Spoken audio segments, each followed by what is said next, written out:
పెద్దపల్లి జిల్లా గోదావరి ఖనిలో దొంగలు రెచ్చిపోయారు. గ్యాస్ కట్టర్లతో 2 ఏటీఎంలను పగలగొట్టి దొంగతనానికి పాల్పడ్డారు. సీసీ కెమెరాలో రికార్డు కాకుండా కెమెరాల మీద స్ప్రే చేశారు. గౌతమి నగర్లోని ఏటీఎంలో దొంగతనానికి పాల్పడి సుమారు 10 లక్షల రూపాయల వరకు దోచుకుపోయారు. అలాగే గంగానగర్లోని ఏటీఎంలో చోరీకి యత్నించి విఫలమయ్యారు.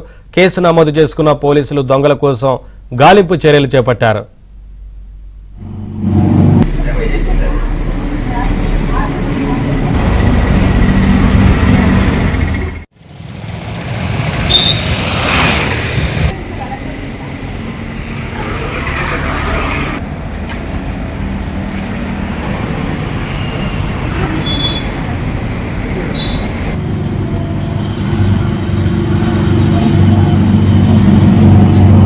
సీసీ కెమెరాలో రికార్డు కాకుండా కెమెరాల మీద స్ప్రే చేశారు. గౌతమి నగర్లోని ఏటీఎంలో దొంగతనానికి పాల్పడి సుమారు 10 లక్షల రూపాయల వరకు దోచుకుపోయారు. అలాగే గంగానగర్లోని ఏటీఎంలో చోరీకి యత్నించి విఫలమయ్యారు. కేసు నమోదు చేసుకున్న పోలీసులు దొంగల కోసం గాలింపు చర్యలు చేపట్టారు.